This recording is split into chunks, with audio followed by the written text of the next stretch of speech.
l'actualité ce mercredi, la nouvelle hausse des prix des carburants au Burkina Faso et les réactions du consommateur. Une augmentation qui fait craindre une flambée continue de la cherté de la vie. Les Ouagalais s'interrogent sur la motivation de cette nouvelle augmentation. Vous allez le voir tout de suite dans ce 13h. À la une de l'actualité également, le retour de l'ex-maire de Dakar dans l'arène politique. Près de 3 semaines après sa libération sur grâce présidentielle, Khalifa Sall retrouve ses partisans. Il les appelle à faire table rase du passé. Mesdames, Messieurs, bonjour. Ravi de vous retrouver sur les antennes de la télévision BF1. Merci de nous choisir pour vous informer. Avant de développer ces titres, ce drame à Bobo-Dioulasso, un restaurant, une partie du bâtiment d'un point de vente de journaux et 2 mini-magasins de vente de tissus et de sacs sont partis en fumée très tôt ce matin. Une bouteille de gaz du restaurant mal fermée la veille est à l'origine de cet incendie. Un incendie qui a été vite maîtrisé par les soldats du feu. Aucune perte en vie humaine n'est à déplorer, mais d'importants dégâts matériels ont été constatés. On voit tout cela avec Soto Justin Dabiré.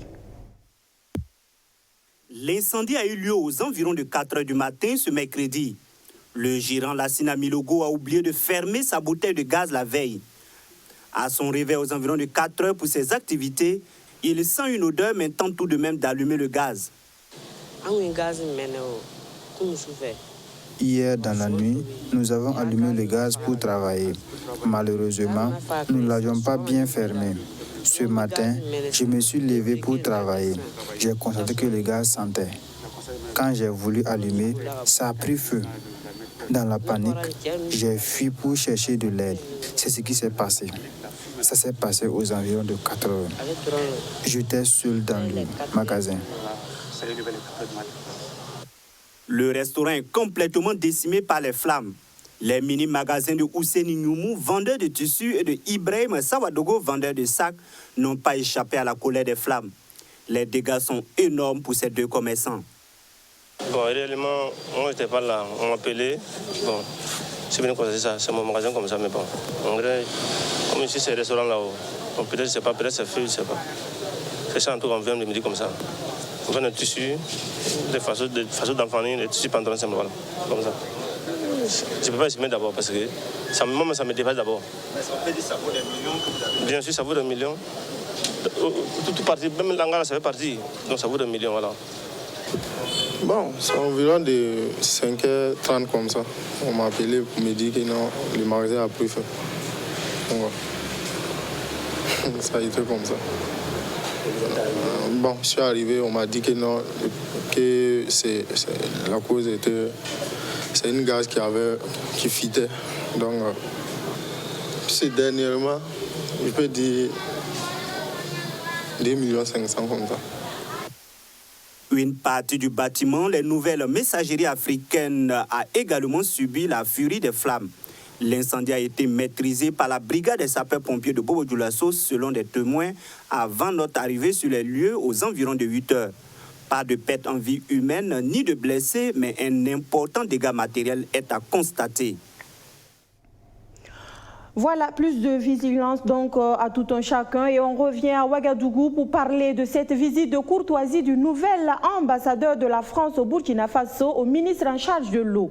Au menu des échanges entre Luc Aladé et Ambroise Niougaoué-Draogo, l'alimentation des différentes localités du pays en eau potable et les dossiers en cours dans le secteur de l'eau et de l'assainissement, notamment les questions touchant à l'Institut international d'ingénierie de l'eau et de l'environnement.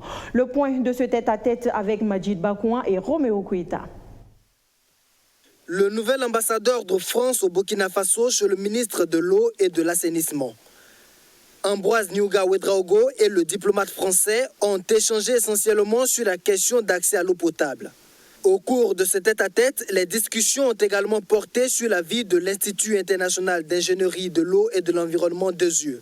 Il est important pour moi de venir me présenter à Monsieur le ministre, d'échanger avec lui sur les sujets de préoccupation commune, puisque nous soutenons le secteur de l'eau et de l'assainissement au Burkina Faso depuis de nombreuses années, que nous avons aussi la préoccupation commune de réussir à remettre sur les rails le fonctionnement de l'école 2IE de Ouagadougou. Et donc on a pas mal de sujets à évoquer ensemble. Ça a été un échange, je crois, très fructueux pour moi en tout cas, et utile, constructif. Vous savez, l'Agence française de développement est un partenaire important depuis longtemps dans le secteur de l'eau et de l'assainissement du gouvernement burkinabé. Et pour ne prendre qu'un seul chiffre, que j'ai validé auprès de Monsieur le ministre tout à l'heure, l'AFD est engagée à hauteur de 80 millions d'euros sur le secteur de l'eau avec l'ONEA dans le secteur de l'eau urbaine ou périurbaine. Et si on ajoute à cela le secteur de l'adduction d'eau dans le secteur rural, on ajoute encore 19 millions d'euros supplémentaires. Donc on est quasiment à 100 millions d'euros d'engagement actuel de la coopération française sur le secteur de l'eau et de l'assainissement au Burkina Faso. C'est quand même un montant considérable. Le ministre, pour sa part, apprécie cette visite qui, selon lui, a permis d'aborder des questions urgentes de son département. Ce sont quand même des questions d'avoir une partie nationale, quoi qu'on dise, au vu de la place de la France dans l'architecture coopérative de notre pays. C'est aussi des préoccupations et des échanges, particulièrement au niveau du secteur de l'eau, où effectivement nous avons un grand agenda, nous avons des grands programmes, nous avons une histoire séculaire dans le secteur de l'eau, pour ne pas dire du développement rural, avec donc la France. Donc nous avons fait tout ça. Alors, et puis de façon particulière, vous l'avez suivi, il l'a dit, nous avons focusé nos échanges sur deux points précis.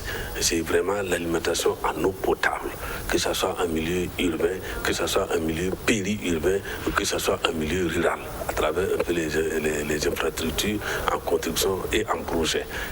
À travers ces échanges, la France veut accompagner le Burkina Faso dans l'approvisionnement des populations en eau potable. Des projets sont en cours dans ce domaine, en milieu rural. Si vous êtes propriétaire ou usager d'un engin à 2 ou à 4 roues et autres engins, vous avez dû constater depuis ce 21 octobre une augmentation du prix du litre du carburant à la pompe. Une hausse de 13 francs CFA pour le Super 91 et 83 francs CFA pour le gasoil. On pourrait parler de légère augmentation, mais après un tour dans les stations-service 24 heures après la décision du gouvernement, ce langage ne semble pas convenir aux consommateurs, nous dit Rémi Lambert-Nébier, qui a rencontré quelques-uns pour nous. Pour les consommateurs, une hausse reste une hausse, si insignifiante soit-elle. Dans la matinée du 21 octobre, les Burkinabés prenaient connaissance d'un arrêté signé la veille par les ministères en charge du commerce et de l'économie et qui annonçait la hausse du litre du Super 91 de 13 francs CFA et celui du gasoil de 9 francs CFA.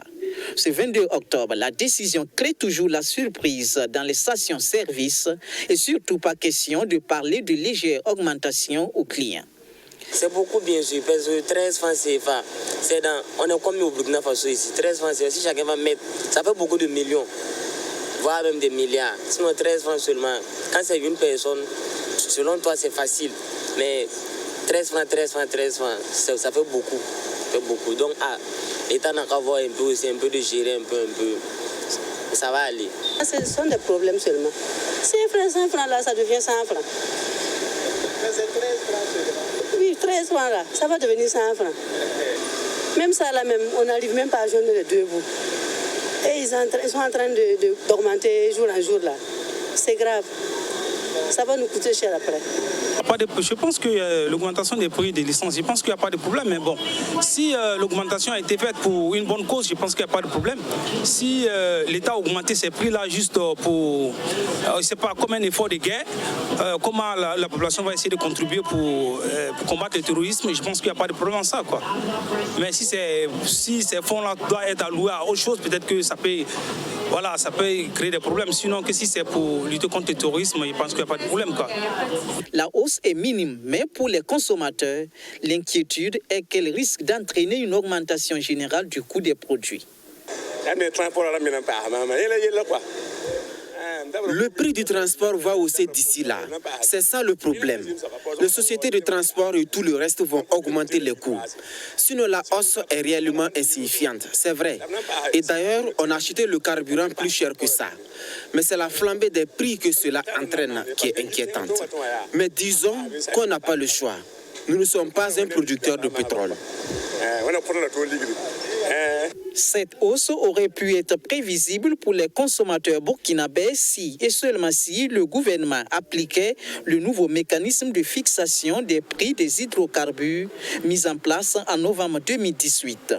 Ce nouveau mécanisme prévoit une révision des prix tous les 3 mois. Mais depuis son adoption, il semble être en veille. Une augmentation du prix du carburant qui risque de renchérir la vie. Les travailleurs voudraient bien compter sur le patronat. Comme convenu donc le 12 septembre dernier entre le nouveau bureau du patronat burkinabé et les organisations syndicales, depuis ce 22 octobre, patrons et syndicats sont à la table de discussion. Pour ces employeurs et employés, il s'agira d'entamer des échanges francs et directs, leur permettant de poser les préoccupations qui affectent leur collaboration afin de trouver des solutions pour un climat de travail apaisé dans le secteur privé. Les précisions de Archimede Boy. Employeurs et employés veulent créer un climat de travail paisible dans le secteur privé. En 2008, une telle rencontre avait eu lieu, mais les syndicats en sont sortis insatisfaits. Avec le patronat, nous, on s'était entendu, parce que dès lors que vous avez un contrat, s'il doit être renouvelé, c'est un contrat à durée indéterminée. Le patronat avait proposé qu'au lieu que ce soit dès la première signature, eux, ils proposaient renouvellement 2 fois et on allait passer à un contrat à durée indéterminée. Donc, c'est sur ça que nous étions entendus. Ça rentre à l'Assemblée nationale. Les députés disposent que le contrat à durée déterminée peut être renouvelé N fois. Et il appartient à toute institution de juger si c'est excessif. Donc, vous voyez, ça, c'est pas le patronat, ne peut pas reverser ça sur eux. Deuxième élément, c'est le temps de l'allaitement. Le temps de l'allaitement dans l'ancienne loi disposait 15 semaines. Et quand nous avons rencontré le patronat, nous avons échangé. Pour nous, nous étions pour le maintien de ces 15 semaines. Eux aussi, ils étaient d'accord. Ça rentre à l'Assemblée nationale, ça ressort, ça a été réduit à 14 semaines.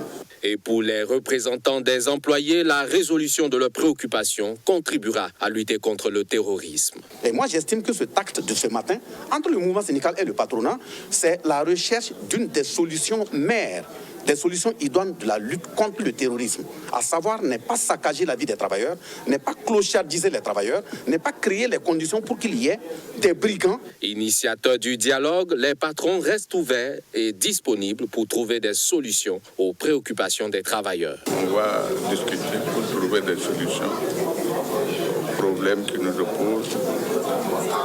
Nous pensons que la situation économique des pays aujourd'hui, tout le monde doit mettre son ballon à terre pour trouver la solution. Le gouvernement va-t-il s'aligner sur les accords qui découleront de cette concertation? Bon, là vous me posez une question qui aurait dû être posée au Premier ministre, parce que c'est le Premier ministre qui est chef du gouvernement, mais je peux vous assurer que le gouvernement cherche à trouver une solution consensuelle.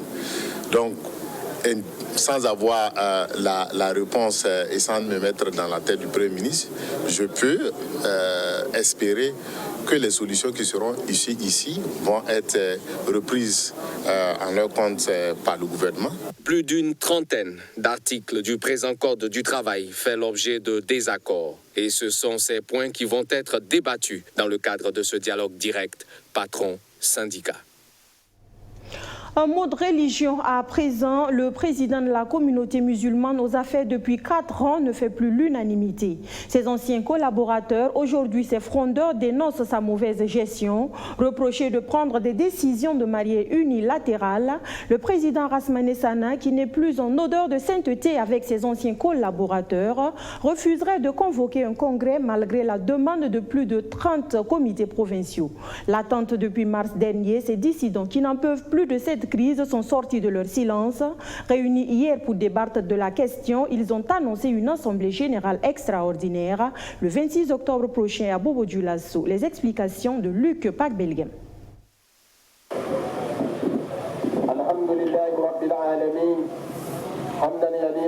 Certains se disent exclus ou interdits d'accès à la grande mosquée de Ouagadougou et d'autres trouvent à redire à la gestion du président actuel de la communauté musulmane. Ces griefs, c'est l'ensemble des 34 comités provinciaux qui le soulèvent, principalement contre le président du bureau exécutif permanent. Le premier reproche de ses membres du bureau, donc des anciens collaborateurs, dont Mahamadou Bandé, chargé des affaires islamiques, des imams et prêcheurs de Ouagadougou et des provinces. C'est le programme d'activité non tenu par le président et surtout sa gestion opaque. Ce qui ferait plus mal à ces membres de la communauté, c'est qu'ils font partie de ceux-là qui ont porté l'actuel président à la tête de la communauté musulmane et ne sont ni écoutés ni consultés de nos jours après 4 années de gestion.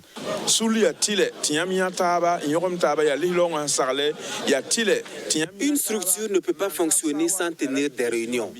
Une structure comme la communauté musulmane ne déroge pas à la règle. Nous constatons malheureusement que les décisions à ce niveau ne sont pas collégiales. Sur plus de 70 membres qui composent le bureau, seuls 4 ou 5 sont associés aux prises de décision. Nous ne sommes plus d'accord avec la gestion du président actuel de la communauté musulmane. Nous n'avons rien contre sa personne, nous lui demandons seulement de se conformer aux statuts et règlements intérieurs. Assemblée générale, le président Touma Santingue, c'est comme un sikéa. De la mouette. Les comités provinciaux ont attendu en vain la convocation d'un congrès par le président et sont passés outre comme le prévoient les statuts et règlements intérieurs. Dans la foulée, les anciens collaborateurs de l'actuel président de la communauté musulmane convoquent un congrès extraordinaire par l'entremise du premier vice-président du bureau exécutif permanent. C'est donc une assemblée générale extraordinaire qui est prévue les 26, 27 et 28 octobre 2019 à Bobo Dioulasso. Une assemblée générale dont des décisions fortes sont attendues.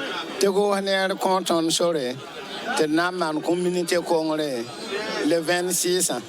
Nous tenons à informer les fidèles musulmans que l'assemblée générale extraordinaire aura bel et bien lieu ce samedi 26 à Bobo. Nous nous sommes entendus pour ça. Nous ne voulons pas de bagarre. Nous voulons seulement le bien de la communauté musulmane. Que Dieu nous donne ce jour. Joint au téléphone, le président de la communauté musulmane incriminé niera ce qui lui est reproché. Il dit n'avoir interdit personne d'accéder à la grande mosquée de Ouagadougou et invite les dissidents à le rejoindre pour travailler. S'ils veulent un changement, c'est qu'il comprend par ses agissements qu'ils attendent dans 8 mois pour la tenue du congrès afin de procéder au changement de bureau.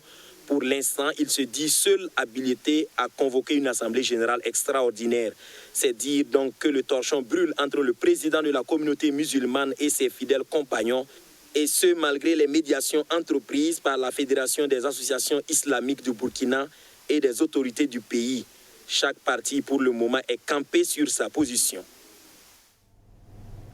La réaction du président de la communauté musulmane ne s'est pas fait attendre. Interrogé sur cette crise, Rasmane Sana, qui ne reconnaît pas les faits qui lui sont reprochés, trouve d'ailleurs que l'Assemblée générale extraordinaire convoquée le 26 octobre prochain à Bobo Dioulasso n'est pas régulier. Le président de la communauté musulmane que je vous propose d'écouter.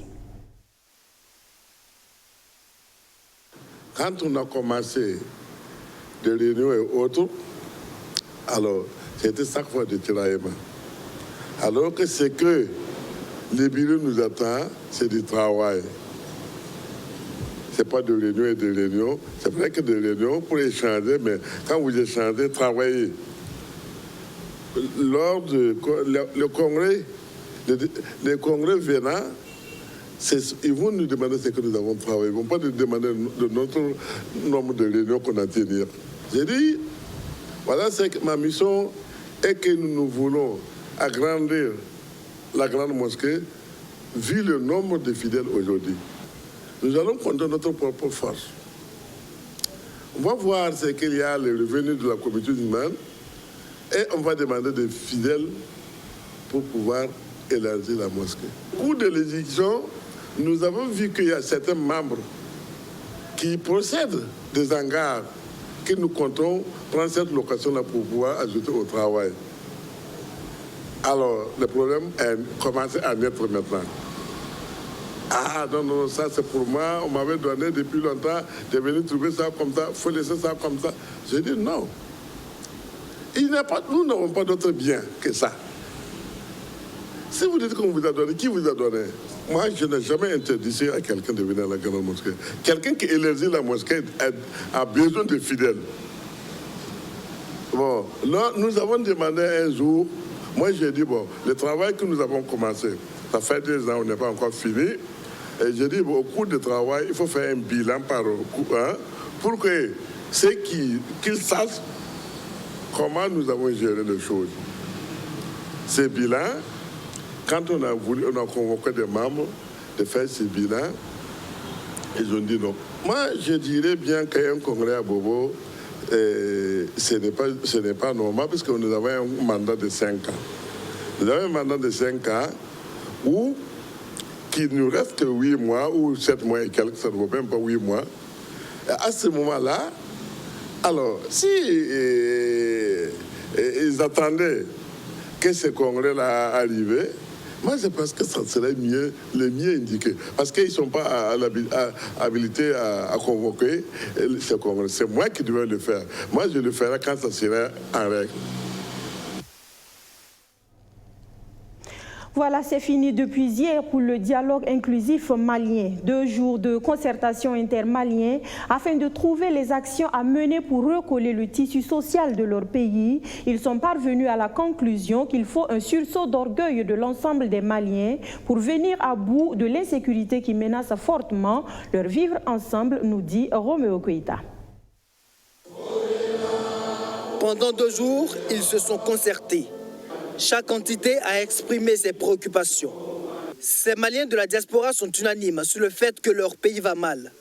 Au terme de leurs échanges, ils parviennent donc à la conclusion qu'il faut un sursaut d'orgueil de tous les Maliens, où qu'ils soient, pour venir à bout du terrorisme et recoller le tissu social. C'est l'une des principales recommandations de ce dialogue national inclusif de la diaspora malienne au Burkina Faso. Les assises auxquelles vous venez de prendre part ont permis à tout et chacun d'apporter sa contribution à l'édification nationale en termes de résolution, recommandations et de propositions. À cet effet, j'ai pu vous rassurer, comme je l'évoquais à l'ouverture de cette rencontre, que les résultats issus de vos travaux seront transmis dans les meilleurs délais aux autorités compétentes indiquées. Les participants espèrent que ce dialogue ne sera pas un fora de plus et que les propositions seront réellement prises en compte. Nous voulons que ça se multiplie, que nos opinions doivent être prises en compte, que chaque Malien ne reste pas à l'écart, que tout le monde soit inclus dans le dialogue inclusif. Les différentes motions de soutien invitent les autorités maliennes à plus de sincérité dans ce dialogue. Quand on sait que les précédentes initiatives n'ont pas produit les résultats escomptés. Dans les brefs délais, le diplomate malien promet de transmettre les conclusions de ces concertations aux autorités de Bamako. Maires d'arrondissement, directeurs régionaux et conservateurs de musées étaient à l'école de la gestion des musées. Renforcer la sauvegarde, la protection et la valorisation des musées en souffrance, c'est tout le sens de cette formation le temps d'une matinée à l'endroit des acteurs concernés. Le reportage de Madina Sinou. En l'espace d'une matinée, le directeur général du patrimoine culturel, Dr Vincent Sedogo, muet en enseignant. En plein milieu de la salle, il déroule son cours sur la gestion des musées. Le premier chapitre porte sur l'état des lieux des musées transférés aux communes de Kaya, Gawa et Bobo-Dioulasso. Les étudiants du jour, des maires, des directeurs régionaux et des conservateurs de musées. En bon étudiant, ils prennent des notes pour mieux comprendre les difficultés qui émaillent la gestion des musées transférés. Depuis 2017, l'État a nommé partout des directeurs provinciaux de la culture, des arts et du tourisme. Tout cela, justement, c'est pour rapprocher la culture des communautés. L'État a également procédé à la formation de représentants des communes pour la prise en compte de la culture et du tourisme dans les PCD. Donc, après toutes ces réalisations, normalement, on s'attendait à ce que ces musées-là fonctionnent normalement. Mais on se rend compte effectivement que ces musées, comme tous les autres musées du Burkina, rencontrent des difficultés. C'est pourquoi justement nous avons compris qu'il était nécessaire cette année de réunir tous les acteurs afin qu'on puisse revisiter le diagnostic qu'on avait réalisé en 2015, mais aussi essayer de voir qu'est-ce qui fonctionne réellement. Au cours de cette rencontre, les maires et les responsables communaux des musées vont échanger à bâton rompu afin de trouver des solutions pour relancer les activités des musées au Burkina Faso. Le musée, c'est une institution à but non lucratif, permanent. Maintenant, ça demande des moyens pour que vraiment ces musées-là fonctionnent comme il se doit. alors que je vais dire quoi, la collectivité, eux ne voient pas ça dans ce sens. Pour eux, ça doit être une institution qui leur permet de faire rentrer de l'argent, alors que si c'est bien géré, si vraiment les musées, si les collectivités accompagnent les musées, voilà, ça va permettre à la commune de vraiment gagner. Nous n'avons pas tellement saisi cette opportunité et on n'a pas compris, comme il a si bien dit, comment il faut gérer ces musées-là. Je pense qu'il nous faut vraiment des cas de concertation pour qu'on puisse bien comprendre comment il faut gérer ces musées-là afin de redoubler d'efforts pour la gestion de ces musées. L'objectif visé à travers le transfert des musées dans les communes de Bobo-Dioulasso, Gawa et Kaya est le rapprochement des musées des communautés. Un objectif que les différentes communes peinent à atteindre. Le présent atelier d'échange de 48 heures devrait rectifier le tir. Pour terminer, l'actualité hors de nos frontières nous conduit ce mercredi au Sénégal où Khalifa Sall est de nouveau dans l'arène politique. Bénéficiant d'une grâce présidentielle après 2 ans de prison pour détournement, l'ancien maire de Dakar, libéré le 29 septembre dernier, veut mettre à profit son expérience en prison pour mieux servir les Sénégalais. L'ex-maire de Dakar, Khalifa Sall, fait son retour sur la scène politique 3 semaines après avoir retrouvé la liberté et au terme de 2 ans et demi de prison à la faveur d'une grâce du président Macky Sall. Cela est parfois mal compris, il est vrai. Mais nous ne devons avoir ni haine, ni rancœur, même dans l'adversité. Nous ne devons pas céder aux excès de la politique, ni perdre notre temps à ressasser le passé. Le passé est passé. Khalifa Sall, gracié et libéré de prison le 29 septembre, s'est dit déterminé à mettre à profit son expérience en prison pour servir le peuple sénégalais. Je vous retrouve encore plus déterminé.